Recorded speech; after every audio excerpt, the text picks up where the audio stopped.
from SIRT Excellence, the SAGE group, and today we are going to discuss dependence. Next topic of this unit, dependence. So as in previous lecture we were going through parallel processing. So in parallel processing dependence is a very big issue because dependence जो है वो parallel processing को affect करता है.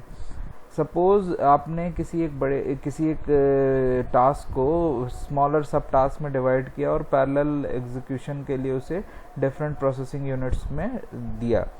Now what will happen कि अगर उन सारे मॉड्यूल्स में सारे प्रोसेसिंग जो आपने सेगमेंट्स किए हैं उनमें अगर कोई डिपेंडेंसी नहीं है, कोई डिपेंडेंस नहीं है तो कोई प्रॉब्लम नहीं है. It will be executed perfectly and the parallel processing will give you the perfect result.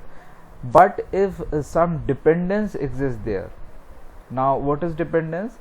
Dependence is actually a type of wait which is faced by some segment or processing element कि पहले कोई processing element अपना काम पूरा कर ले तब हम जाके उसको कंप्लीट कर सकते हैं. So if such type of dependence exists in our system, then your parallel processing will then your performance of parallel processing will hamper a bit. So there are broadly there are three type of dependence which we face in parallel processing. First one is data dependence, second one is control dependence, and third one is resource dependence. Data dependence को भी हमने further classify किया है और categories में. So in general there are 5 type of data dependence. First one is flow dependence. Now what is flow dependence? Flow dependence में कोई दो सेगमेंट्स है, सपोज S1 और S2. सो एक एग्जांपल से आप समझ सकते हैं डिपेंडेंस है क्या, डेटा डिपेंडेंस है क्या. सो यहाँ आप देखिए S1 एक सेगमेंट है, S2 एक सेगमेंट है. S1 है suppose B is equals to Z/2 and S2 is Q is equals to B into C. क्या ये दोनों segment parallel execution, parallel processing हो पाएगी इनकी? क्या ये साइमल्टेनियसली एग्जीक्यूट हो सकते हैं? नो. वाई? बिकॉज जब तक हम यहाँ पर b की वैल्यू S1 में कैलकुलेट नहीं करते Z/2 करके, तब तक हम यहाँ पर Q is equals to B into C नहीं कर सकते, because we have to wait for the value of b. तो सबसे पहले हमें S1 एग्जीक्यूट करना पड़ेगा, देन हमको S2 एग्जीक्यूट करना पड़ेगा. तो यहाँ पे पैरेलल प्रोसेसिंग नहीं हो पाएगी. सो फ्लो डिपेंडेंस क्या होता है? जब statement S2 is flow dependent on S1 if there exist an execution path from S1 to S2. तो यहाँ पे हम देख रहे हैं कि पहले S1 होगा देन S2 एग्जीक्यूट होगा, तो there is an execution path from S1 to S2 and at least one output of S1 is fed into S2 as input. तो आप देखते कि S1 का एक आउटपुट जो है वो हम फीड कर रहे हैं S2 में as input. So in such cases it is called as flow dependence. Now flow dependence is represented by a plain arrow, S1 arrow S2. तो यहाँ हम बोलेंगे S2 is dependent on flow dependent on S1. Now second type of dependence is anti-dependence. Now this anti-dependence is represented by an arrow with a bar on its tail. Here in anti-dependence same thing happens that S2 is follows S1 and what is different here that output of S2 overlaps the input of S1. It is somewhat same thing. यहाँ पे आप एक example देखें तो इस example में अगर आप देखें कि यहाँ 4 सेगमेंट्स हैं, अगर हम कहें कि ये चारों पैरेलली एग्जीक्यूट हो रहे हैं तो यहाँ पे S2 और S3 में ये नहीं होगा, पैरेलल एग्जीक्यूशन नहीं होगा. वाई? बिकॉज यहाँ आप देखें तो यहाँ पर R1 जो S3 का आउटपुट है it is overlapping the input of S1. Means अगर इसकी वैल्यू चेंज होती है तो यहाँ पर रिजल्ट भी डिफरेंट आ जाएगा. So here we will say that S3 is anti dependent on S2. ठीक है. And next type of dependence is output dependence. Now this output dependence is seen when two statements are producing same output variable. How? Here you can see here in this example that S1 is equals to X is equal to Y into Z and S2 is equal to X is equal to A upon B. Now both the segments are producing same output X. सो यहाँ dependence क्या कैसे हुआ, इसलिए because अगर हम x is to y into z को पहले execute करते हैं और S2 को बाद में एग्जीक्यूट करते हैं, then ultimate result will be different if we execute S2 first and then S1. So there is a dependence, and this type of dependence is called as output dependence, right? Next type of dependence is input output dependence. So as we know that दो तरह के operations होते हैं, input output statements होते हैं, read and write.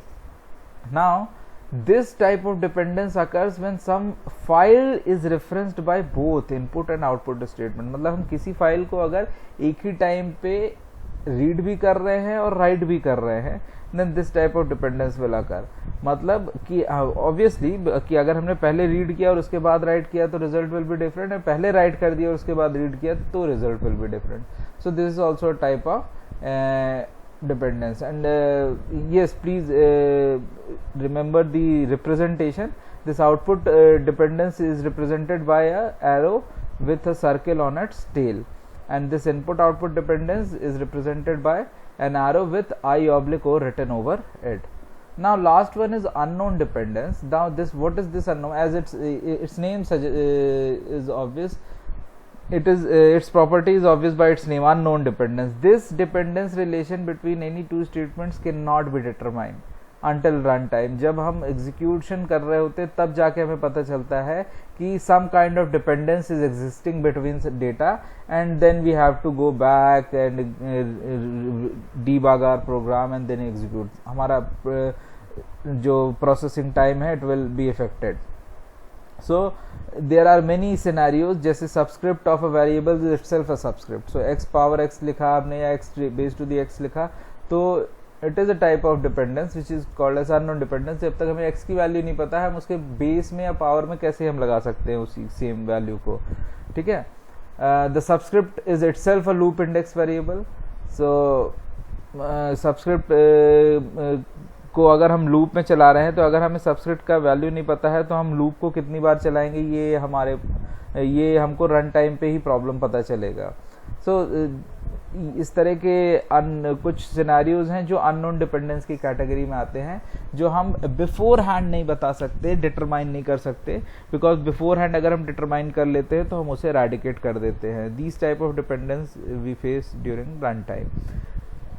So this was about data dependence. Second one is control dependence. Control dependence is very simple. It arises when order of execution of statements cannot be determined before runtime.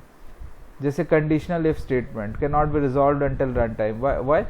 देखो यहाँ पे क्या है, conditional if statement में for example if I have given if x is less than y then do a, otherwise else you do b. Some task A or some task B. So you at the compile time you don't know कि whether at the run time x will be less than y or not. So यहाँ पे हम पहले से नहीं determine कर सकते कि कंट्रोल डिपेंडेंस होगा या नहीं होगा. So it is resolved, मतलब it will be faced at the time of run time.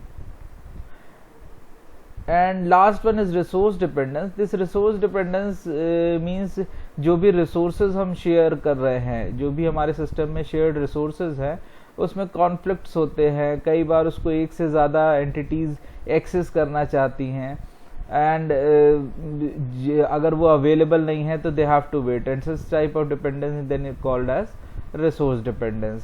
सो अगर मान लीजिए अगर रिसोर्स जो है हमारा ALU है, अगर कोई दो एंटिटीज ALU को के लिए कॉन्फ्लिक्ट कर रही है, then it will called as ALU dependence. When it is dealing with storage area, then it will called as storage dependence.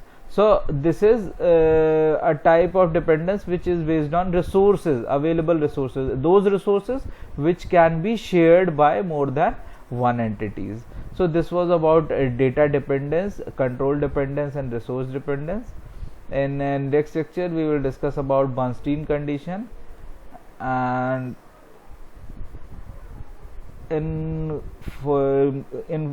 next class I will discuss few important topics of this unit and in unit 2 and unit 3 also, and we'll discuss those topics first, and then we'll continue with routine classes. Okay, thank you so much.